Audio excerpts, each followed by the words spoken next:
കൊല്ലം ഇട്ടിവ ഫിൽഗിരിയിൽ വീട്ടിൽ കവർച്ച നടത്തി 25 പവൻ സ്വർണ്ണാഭരണങ്ങൾ കവർന്ന പ്രതിപിടിയിൽ.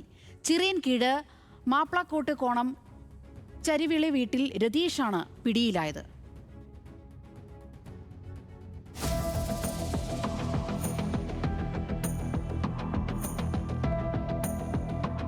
കഴിഞ്ഞ ജനുവരി 26-ാം തീയതി രാവിലെ 7 മണിക്കും വൈകുന്നേരം 6 മണിക്കുമിടയിൽ ചുണ്ട ഫിൽഗിരിയിൽ താമസിക്കുന്ന സലീന ബീവിയുടെ വീട്ടിലാണ് മോഷണം നടന്നത്.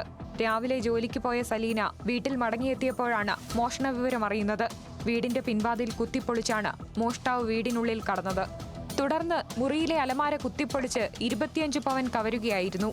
സലീനയുടെ മരുമകളുടെ സ്വർണമാണ് വീട്ടിലെ അലമാരയിൽ സൂക്ഷിച്ചിരുന്നത്. സംഭവത്തിൽ കടയ്ക്കൽ പോലീസ് CCTV ദൃശ്യങ്ങൾ കേന്ദ്രീകരിച്ച് നടത്തിയ അന്വേഷണത്തിൽ പ്രതി കുപ്രസിദ്ധ മോഷ്ടാവ് കണ്ണപ്പൻ രതീഷാണെന്ന് പോലീസ് അന്ന് തന്നെ തിരിച്ചറിഞ്ഞിരുന്നു.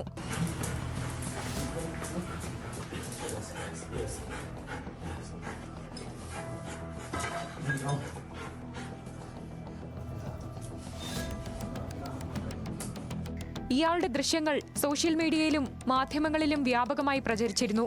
എന്നാൽ ഇന്ന് രാവിലെ മോഷ്ടാവിനെ മോഷണം നടന്ന ഫിൽഗിരിക്ക് സമീപം പ്രദേശവാസികൾ കാണുകയും തടഞ്ഞുവെച്ച് കടയ്ക്കൽ പോലീസിൽ വിവരമറിയിക്കുകയുമായിരുന്നു.